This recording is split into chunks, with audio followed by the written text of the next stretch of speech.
And so I was really like merging in this like team facilitation and what I knew about creativity and looking at what are the elements teams need if they want to be more creative together.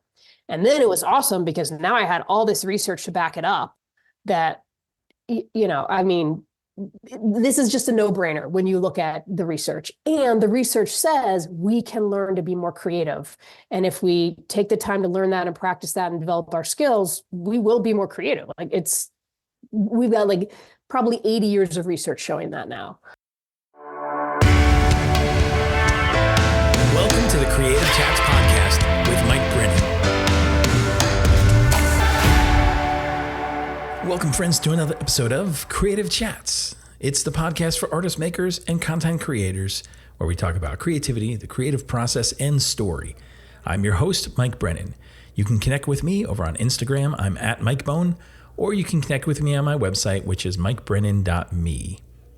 I would love for you to be a part of our Daily Creative Habit online community found over on Facebook. It is free, and it is filled with people who are creators of all types.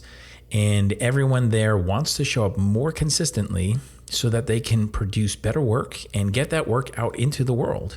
Whether it's for a hobby or for profession, we are creators and we need each other. And so this is a great community to be able to come alongside each other, encourage each other, learn from each other. And I want to extend that to you. Simply go to dailycreativehabit.com. You will see some resources there, and you can click on join the Facebook group. I also want to point out that you can sign up for the Daily Creative Habit email newsletter.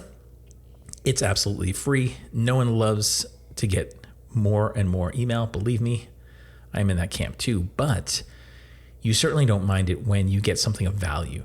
And that's what I believe that the Daily Creative Habit email newsletter is. It is valuable because I'm sharing all sorts of resources and ideas and creative prompts that can help you on your creative journey. So go to dailycreativehabit.com for that as well. And lastly, I want to invite you to grab a copy of my new book, Make Fun a Habit. And you can go to makefunahabit.com, where I've set up all sorts of resources there as well. There is a fun Spotify playlist that is free. There are free coloring pages you can download, as well as free Mad Lib types, fill in the blank. I call them Fun Libs. And there are also some other resources there available for you, as well as links to get a signed copy of the book in either paperback or hardcover, or if you wish, you can also order it from Amazon.com. Go to makefunahabit.com and grab your copy today. Today's guest is Dr. Amy Climer, who is a consultant, speaker, and coach focused on innovation and teams. And quite honestly, she is a delight. Every once in a while, you meet someone who you just click with and you feel like you could talk to for hours. I am happy to call Amy a new friend, and she's done an incredible job of being creative herself and then encouraging and helping others show up for creativity as well. So we have that in common, and she's done some amazing things, been a TEDx speaker. She has a podcast. It's a little bit on hiatus right now, but it will be coming back. She's in the midst of writing a book. She has these amazing resources called Climer cards, which we talk about on this episode. So much great information and inspiration in this episode.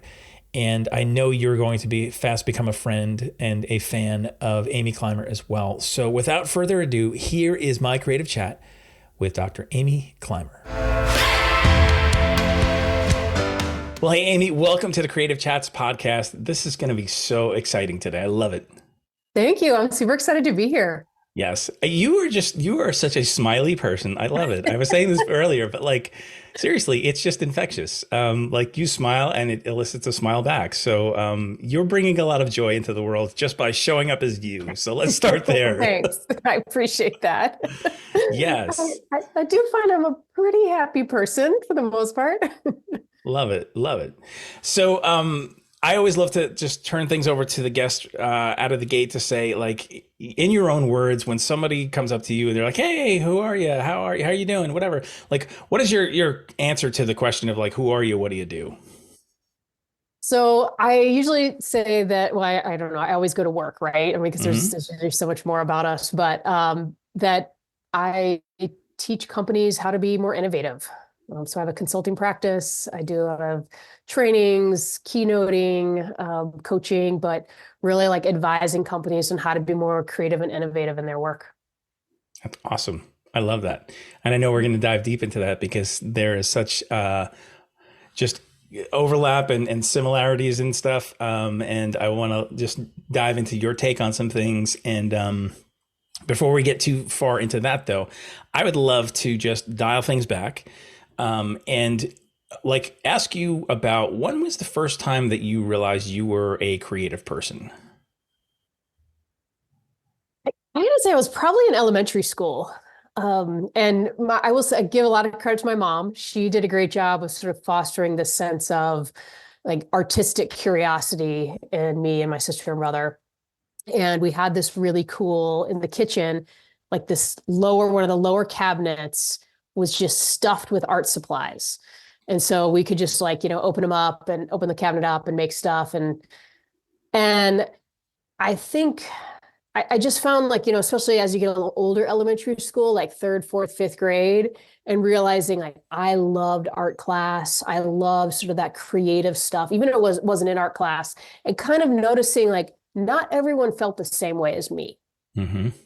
Yeah. So I think it was Yeah. probably around then when I don't know if I was using the words that I'm a creative person, but Sure. Yeah. having that realization like, oh, I like these things and not everyone likes. Yes.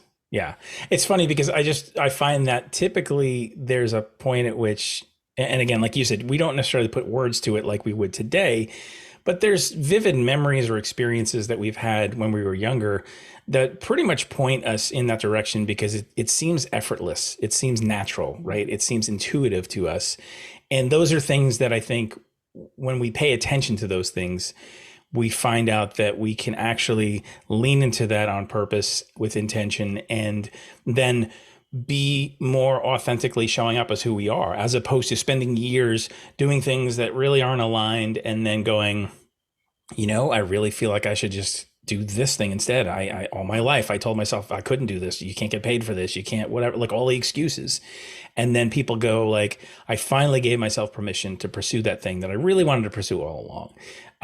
And so examining those spots in childhood, sometimes I find it interesting because there can be these very, very vivid moments and experiences that say, here's who you are. Here's how you gifted. Like, pay attention, Yeah. So I love that. So I'm assuming then being that you found yourself drawn to this, pardon the pun, but you continue to push into this and said like I want to do more of this kind of stuff. Like what did that look like as you got older? Yeah, it was actually more about what you were just saying a moment ago, where, it was, I feel like I got these like mixed messages, definitely from my mom, she was a single parent. So she's kind of like the primary adult in my life. And the message was like, oh, art's amazing, crafting, yes, like do all that you want, but oh, hold on, don't do that as a profession. Mm-hmm. Like then if it came time, like I remember especially in like middle school, high school, you start getting a little maybe more serious about thinking about what you want to do when you grow up, so to speak. Anytime I mention anything about being an artist, she's like, "Oh no, yeah, it's really hard to make any money. You can't make any money at that, Amy." And there was always this conversation around making money, Mm-hmm. which really I understand now was probably more about like security and being comfortable and being able to take care of yourself. So no, I did not go into art. In fact, I have a biology degree, which I was like very interested in science, so it didn't feel like a huge like super uncomfortable. I really enjoyed that. But I never actually I had one job right after college that lasted 6 months that was in the field of biology. So it was not like the field that I actually went into. But it wasn't until years later that I really started like coming back to art and sort of giving myself permission to do that. Um, I'm sure like many of your listeners and guests, I stumbled upon the book The Artist's Way pretty Mm-hmm. early on Yeah, after it Julia was, Cameron. yep. And that like really helped me shift like, oh, hold on, wait a minute. I want to pursue this more, even just, personally. Yeah. Was there something that was like a, a, a catalyst for you to read that book and to kind of start entertaining those thoughts more? Like, was there like this itch that you just couldn't scratch, or like, what did that look like? Talk a little bit about like that piece. Yeah, that's a good question. So, okay, so I finished college and I moved completely across the country. I go to work for the US Forest Service and I have this like, 6-month position. It's like it's a temporary position. And then that's over.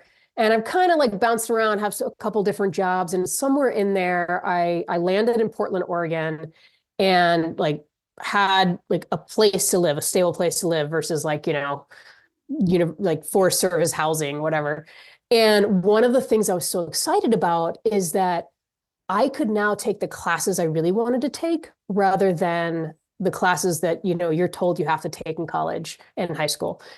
And one day I was in a bookshop and just, I don't know, just cruising around. Actually, I was in Colorado in the moment, but I was cruising around and I just stumbled upon the book, The Artist's Way, and bought the book. And then at Portland, there was at the community college, they had like one of those non-credit classes on The Artist's Way. Mm. And so I signed up for it, and it was a really interesting experience because at the time I was about 22. Yeah, I think I was about 22. And I was the youngest person by 20 years in that class. Wow. And all of these other people who, I looked at as really old, they're like, 40s to 60s. Of course, now That's not I'm, old. right. Yeah. Now I've got gray hair, but they were just like, oh, Amy, it's so good you're in this class. It's so good you're figuring this stuff out now rather than waiting till you're our age. And I kind of got freaked out. I was like, what are you talking about? Like, I had no clue what. And, as the class went on, I learned more about how their creative blocks had impacted their life and really in some ways harmed them. I was like, oh my gosh, it just made me even more motivated to make sure to like, figure out how to get past my blocks, which really is like a lifelong thing. Yeah. But Yeah. to try So to embrace it. how do you like, how did you navigate going, okay, is this a personal journey? Is this a professional journey? Is it both? Like, what does that look like? I would say initially it was purely personal. Yeah, I had a kind of a different career track. So the other sort of part of my life, while I was in college, I led all of these like wilderness trips on the weekends. So every weekend I was leading trips like backpacking, canoeing, rock climbing, like taking people out in the woods and facilitating experiences for them. And this was through a program at the school, so it wasn't just me, off being rogue. I mean, anyway, so I started getting into that as a profession, and the cool thing about that is I learned how to facilitate and learned how to facilitate really well, and also learned how to take like some sort of experience that might seem unrelated and help people make that transfer. Like, how does this actually impact our lives? Hmm. And so that's happening. I'm doing that. Meanwhile, I'm learning more about creativity and I'm exploring art. And then I start realizing, oh, maybe I could facilitate creativity for people. And at first, I was just doing it like for fun, for free, just exploring. This was probably like my mid-20s. I was in a grad program in New Hampshire, and I started doing it as, kind of part of that. And just kind of over time and like watching people's reaction and like the growth that they were experiencing, it's like, this is cool. There's something here. And so slowly I started trying to like merge more of that into my professional career until eventually in 2009, I was like, okay, I'm starting my own business to do this full time. Nice. Yeah. Yeah. So I'm curious, like, as you're developing this and you're taking your experiences and you're evolving, right? Because that's what we do, right? Especially as creative people, as entrepreneurs, there's always that sense of what's next and the deeper level, and taking the pieces that seem like they don't fit together and figuring out how they actually do fit together. Experiences from the past, knowledge, skill sets, all that kind of stuff. So as that's happening and you're then looking to actually form a business out of this, right? And get with teams and help teams with creativity. What was there an easy entry point to that, or was your were people kind of like, well, what do we need that for? Like, like how did the conversations start there, and how did the doors start to open for that? Yeah, it was definitely not an easy entry. In fact, initially, I will say when I very first started my business, I was more focused on team development and team building, which is a strong background I had, and leadership development. And then it was kind of, and I was had that creativity piece in there, but I didn't know how to talk about it. And I wasn't very good at it initially. And so, I would talk to people about it and they're like, yeah, we don't really care about our people being creative. Really, we just want them to be innovative. And I would just sort of laugh like, okay, these are not separate things. But I think what they thought of creativity is just art and like Hmm. making art. And then of course that gets categorized as frivolous, which isn't fair because we know that's not the case. But you got a tech company and they're like, yeah, we're not producing artwork, we're producing software. So it took me a long time to figure out how to talk about it. But the other thing that I did is from 2011 to 2016, I got a PhD, and my PhD, the degree is in leadership and change, but my research focus was on creativity in teams. And so I was really like merging in this like team facilitation and what I knew about creativity and looking at what are the elements teams need if they want to be more creative together. And then it was awesome because now I had all this research to back it up that, I mean, this is just a no-brainer when you look at the research. And the research says we can learn to be more creative. And if we take the time to learn that and practice that and develop our skills, we will be more creative. We've got like probably 80 years of research showing that now, which is Right, pretty right. cool.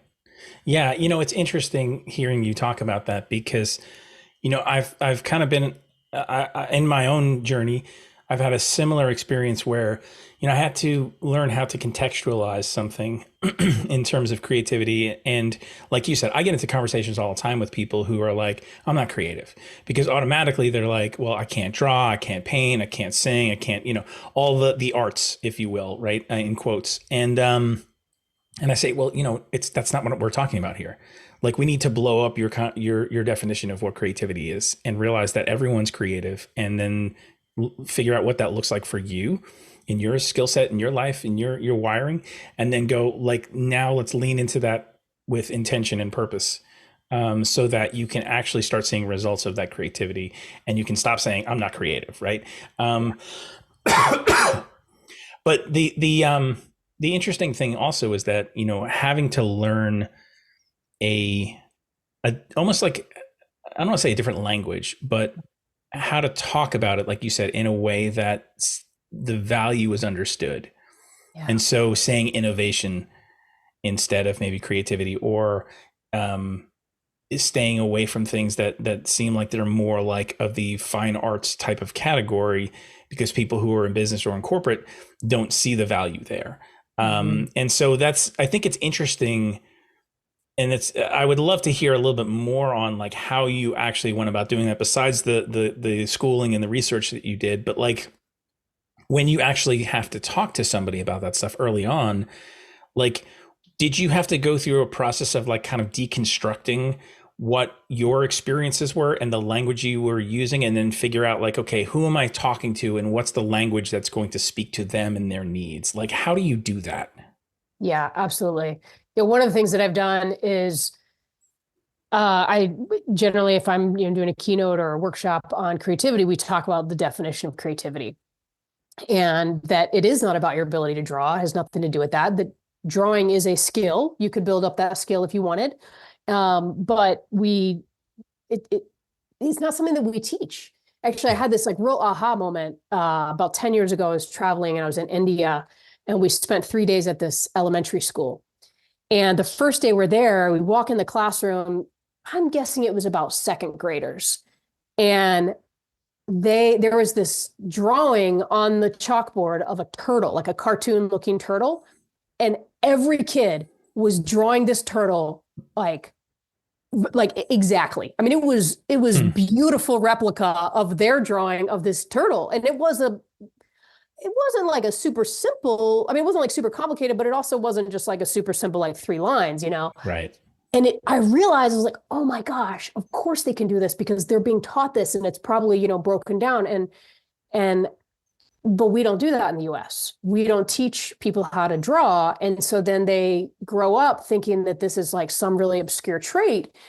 And lately I've been thinking, well, what if we taught the alphabet the same way we teach drawing, which is like somebody draws an A 3 times and they're like, yeah, it's not that good. Might as well just give up.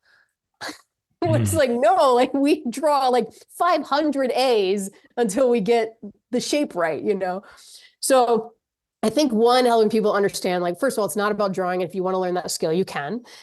And then the definition I do use for creativity is novelty that is valuable. And so when we break that down, the novelty part, you know, generally something new, different, original, unique. We're not talking about novelty shops and bad tourist destinations. You know? Yeah, exactly. We're not talking about junky plastic objects, but, and then valuable meaning could be financially valuable, but not necessarily. It could be something that's, you know, provides emotional value or intellectual value, or, you know, it's just plain fun. I mean, it depends on what the goal is there, what the value is. And so when I break that down, it's like, oh yeah, we care about novelty that's valuable. Just didn't know that's what creativity was. And so I think like having that shared language, like you said, is really helpful. Yeah.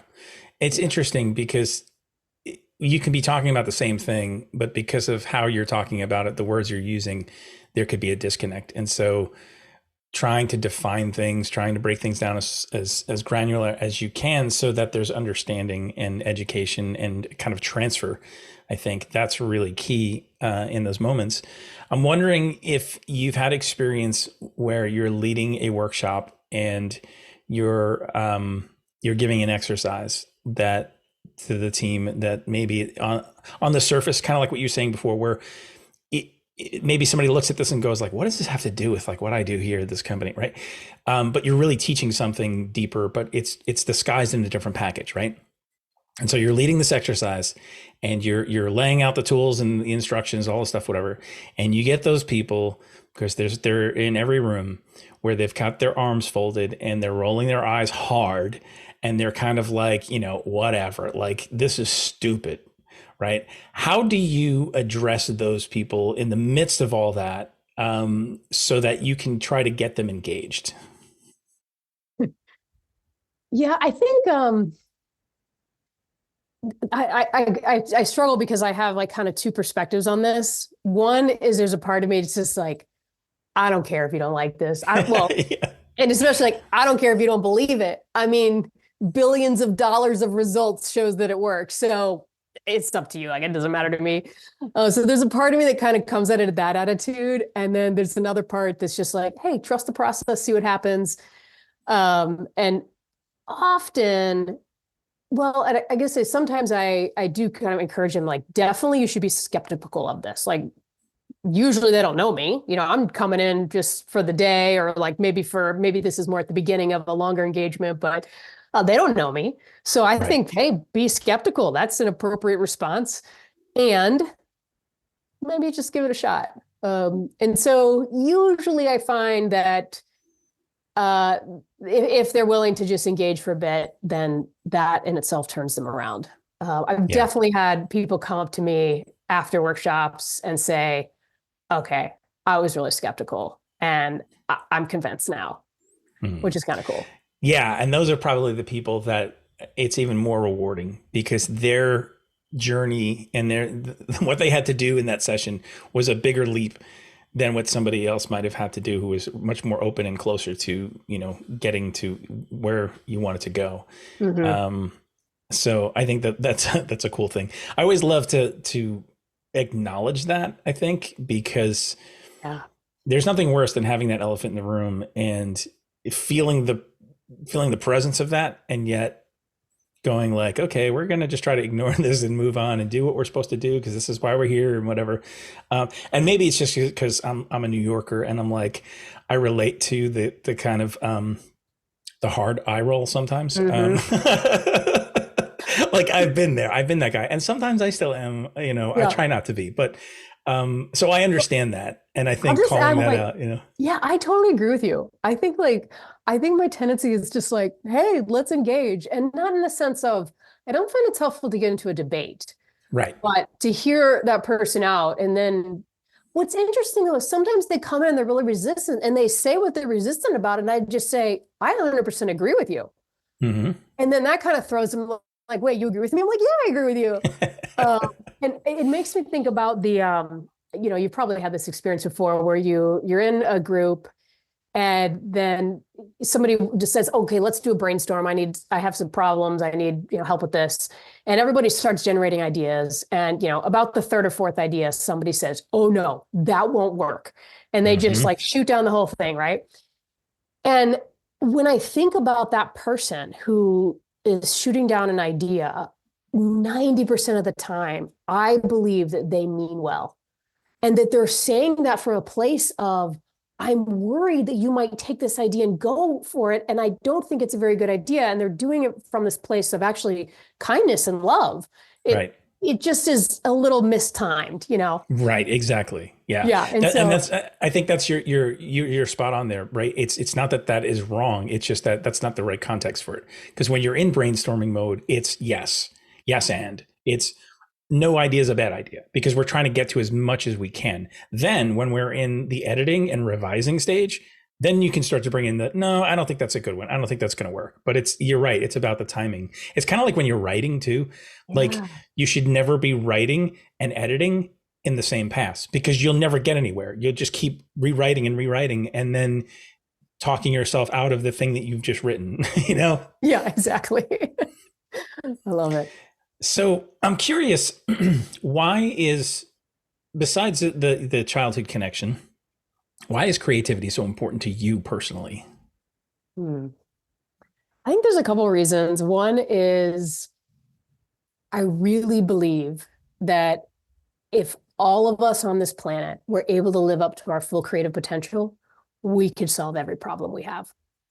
And most of the problems we solve or we caused in the first place. So we're really just, solving our own problems. I really think that, yeah, in fact, I have this friend who created this beautiful film called Where There Once Was Water, and it's about the water crisis, particularly in California area. And as I watched this film, it's been a few years now, but I realized we actually have like the solutions to solve this problem. But part of the challenge is the people who are involved in this, and I live on the East Coast, so I'm not that connected to the problem, at least out there. And it's like we have the solutions, but then all these other things get in the way, like egos and money and all these barriers that are preventing those solutions from emerging and actually addressing the issue. And I also see like how much when we're not able to be creative, how much that hurts us like on an individual level. And Mm-hmm. then those harmed humans basically are showing up at work and doing the things, showing up in society. And I mean, to me, it's all connected, right? It's if we could live up to our full creative potential, I just think the results would be phenomenal. Mm, yeah, yeah, I totally agree, and it's true because, like, when somebody's and so many people come from that place of I'm not creative, and Mhm. right there, there's such a block, Yeah. and they're not allowing themselves to enter into the place where you are able to be more whole and show up in a healthier way in your problem solving in just how you personally show up, even whether it's work, whether it's home, wherever you are. I think creativity, it really does have that base level impact on us, and touches all the things that we touch, right? Mhm. And there's so many expressions of it. There's so many ways that we can harness the power of that if we really truly understood more about it. And so I love that there are other people like yourself, and others I've had on the show, and myself, and just all of us talking about creativity, the importance of this, and going like, this, like you said before, this isn't something that we are taught at this level. And most of the time it's either people think, well, you have it or you don't. Like, I'm good at math or I'm not, I can draw or I can't, like it's this very binary thinking. And I think, when we get into these conversations and start to open people's eyes to some more potential and some more truth around some things, that's when people can start to see some of the changes and some of the power of creativity. So I love that. One of the other things that I'd love to talk to you about is just how creativity has been impacting your own business and the various things that you create besides going in and helping teams. You're creating resources and things, right? So you have these Climer cards that you've created. Can you tell us a little bit about like what they are, why you created them, and a little background? Sure.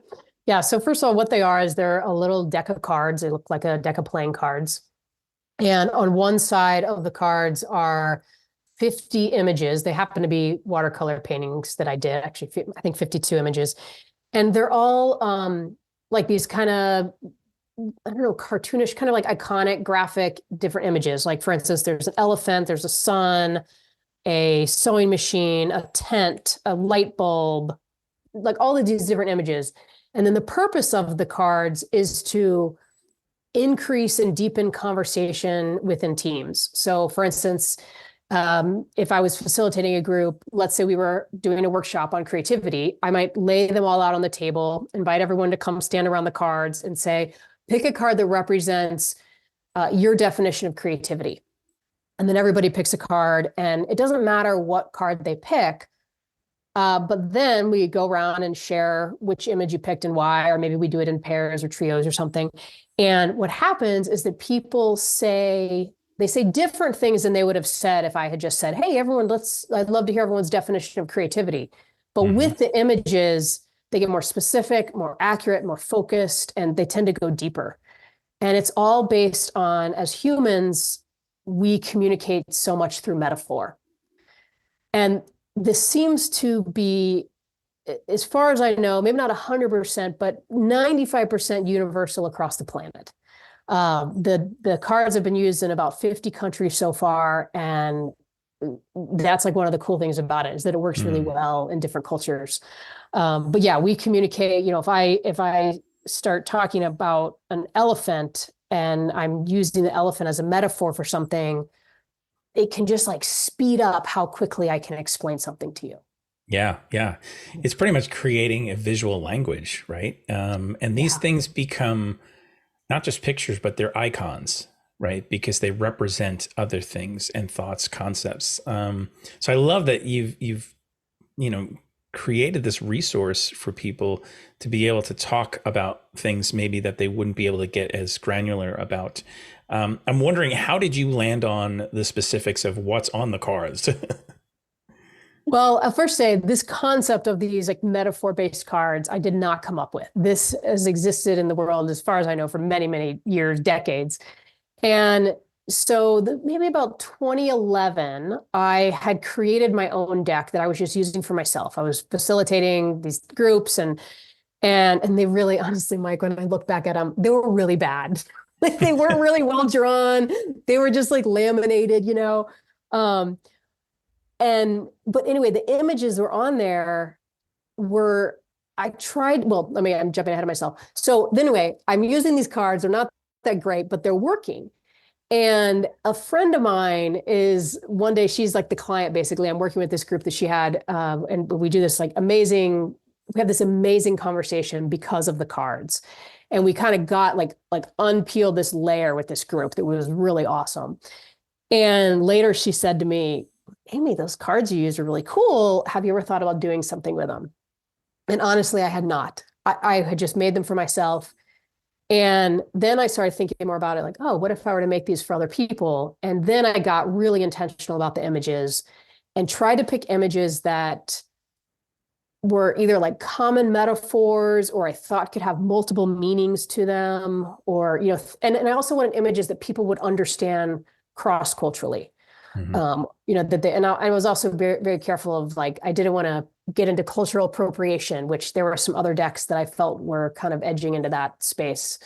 So that's kind of how they came about and why the images are what they are. So how has that, like, because it's been a while since you had the original deck, right? And I love that you confess and you say, they weren't really that great. But that's a testimony to launch the idea, ship the work, right? And then if you need to do 2.0, you do 2.0, but like at least get something out there. How has that evolved and iterated over the years? Okay, so the first deck that I created, I did not use those really bad images because they had all been laminated and they were really bad. But I decided I redrew all of them, I redid them all, and I launched them on a Kickstarter campaign, which was a really cool experience, in part because it was a great way to test, does anybody want these? Mm-hmm. Like, I didn't want to spend thousands of dollars getting them manufactured and then like, have a pallet of cards in my garage. Like that would be bad. So that's, I think, one of the cool things about Kickstarter or something similar to that. So anyway, the cards got out there 2012, they were launched out into the world. And I actually right now have a second deck that's coming out. And I don't know when this will air, but the deck will be shipped out. A bunch of pre-orders will be shipped out on December 11th, 2023. So a couple more weeks from when we're recording this.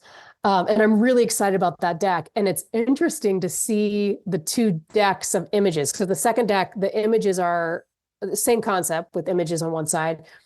And the drawings, like my drawing skills, have evolved a lot over the 10 years. And so it is like the deck one is just, they're more simple, kind of more less shading. Whereas like deck two, the images have a little more depth to them. And literally deck one, some of them I painted with like Prang watercolors, like the 99-cent deck of watercolors you get at the Michael's or wherever. Yeah. Anyway. Well, that's great though, because you use what you've got, right? And then you just go up from there. With these cards, like I understand that the on the side there is an image and the artwork. Is there something on the other side, like a question or something, or? Yeah, so on the other side, that's where the decks really differ. On deck one, there's like these, I'll put them up on the camera, but I know most people are going to see them. But there's like these images, these shapes in different colors, and then there's a number 1 through 10 inside the shapes. Mm-hmm. And so the purpose of this is that if you have a big group, say you have 50 people, everybody has a card, and you say, get into groups with your same number or your same color or your same shape. And then it's a quick way to get groups into, get 5 groups or 10 groups or whatever. And then the new deck 2, the flip side are emotion words. And they're in bigger letters in English and then in smaller print in Spanish and French. So, and that's just a great way to, I think for the most part, we have a pretty limited emotional vocabulary. And so, you ask somebody like, hey, how you doing? I'm good. I'm fine. I'm busy. Right. Those are the 3 words you hear. And the same thing, if you ask even a more in-depth question, if you ask a team like, hey, how are you feeling about the project that we're working on right now? And they often have a pretty limited response. And so the emotion words just give a bigger vocabulary and help us be more accurate. Yeah. Love it. It's another layer to help people and give resource. So that's so cool. Do you have thoughts on like how else this can be implemented or where else this could go or other iterations of this? Of the Climer cards? Yeah. Well, what's funny is I have so many ideas for like additional decks of cards. But can I share with you, this just happened this morning. I'm just like buzzing with happiness. This woman I know, actually, I don't even know her that well, but she finished her PhD in the same program I did, but about 10 years before me. And she lives in Kenya right now doing some humanitarian work. And she was having an issue ordering Climer cards on the sites. We were emailing back and forth. And she was telling me that she's been using them for a couple of years there, and that she works with these women doing a leadership development with women there. And she said in this email today, she said, your cards have helped many of our women who have lived with deep and pervasive trauma to begin to seek healing. And I read that this morning when I woke up, and I just like tears started filling my eyes. And I love like hearing this. And there are so many ways people are using the cards in ways that I never even imagined. Yeah. And I Yeah. certainly did not imagine that they would be used in Kenya in this way. Yeah. And oh, I'm like getting chills. Wow, that's amazing. I love that. And you know, that's true creativity at work, because it's not about you. It's not about your drawings. It's not about, you know, your product and all the stuff.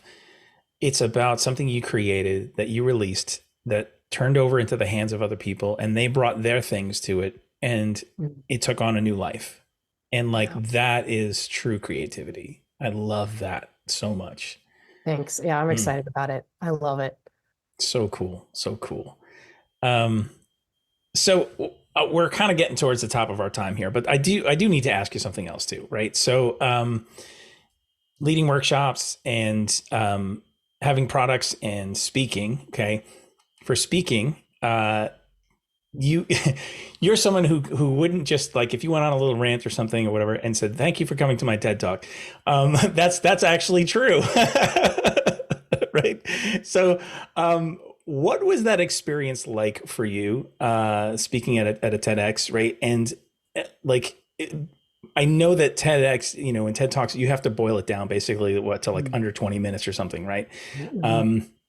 Can you share anything about that experience that maybe was that people wouldn't know, and that was valuable for you? Yeah, it was the process of developing that talk was super helpful. I mean, yes, I had been at that time. So the talk came out in 2018. And at the time, I had been keynoting for a few years. And so I wasn't, I was somewhat comfortable being on stage, still get a little nervous. But I was super nervous the day of my TEDx talk. Oh my gosh, it just felt like this whole new level. But the process leading up to it, well, I should say first, it was the first time I had ever memorized a talk. It just wasn't my style. I'm pretty comfortable. I would have slides, but they were just more cues. And so the first time I really had to memorize it, for one, like, you cannot go over 18 minutes. It's really important. You can go under, but so I didn't want to get too rambly. And so one day I had this great aha moment. It was maybe about a week or so before the talk, and I was at the point where I was just in this memorizing mode. And I'm in this office that I'm standing in now, except the office was under construction. So I built this space. It's a space in my garage. And so the framing was up and the insulation was up. There was no drywall, and I just needed a quiet space. So I'm out there in the room, and I'm practicing, and I noticed, like, I would just sometimes lose my place. And I'm like, what was I saying? Where was I at? And I realized every single time I did that was when I started thinking, am I doing okay?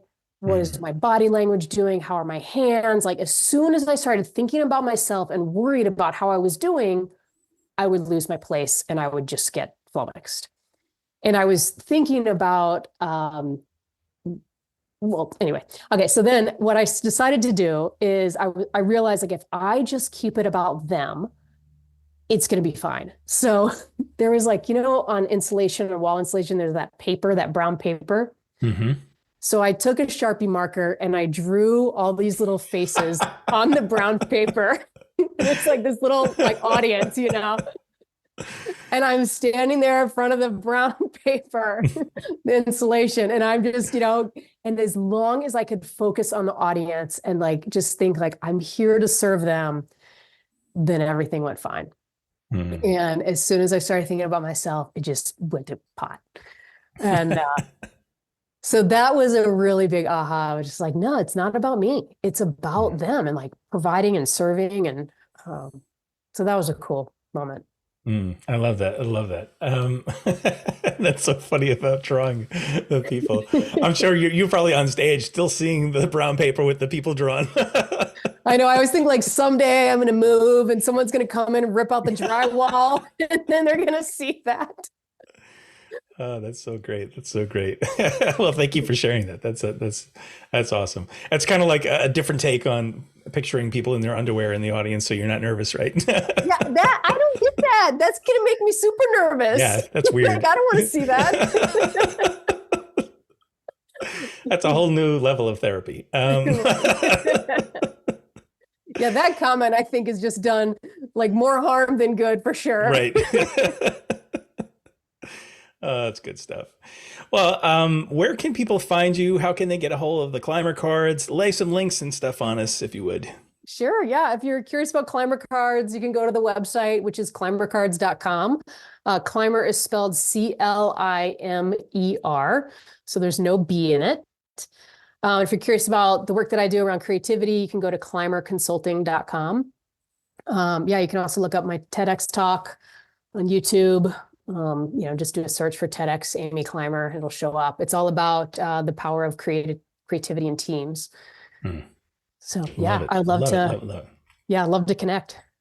Oh man, and I know the audience. This is a creative chat podcast, so it's all about creativity. So the more creative stuff that we can have in our conversation, I think the better off we'll be. The more people we can link arms with. I always say it's community over competition, especially with creativity. And you never know where you might be able to collaborate with somebody, or just be generous and open. And I think that's when we can really start to see some things happen that wouldn't otherwise. So totally agree. I want to thank you so much for this time.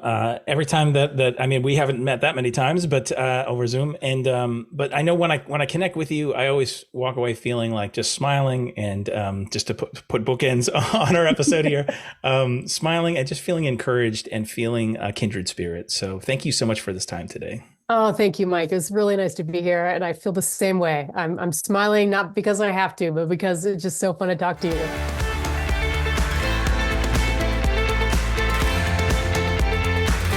Thanks for listening today. I'd appreciate it if you would subscribe, leave a rating and a review. It really helps this podcast be seen and heard by others.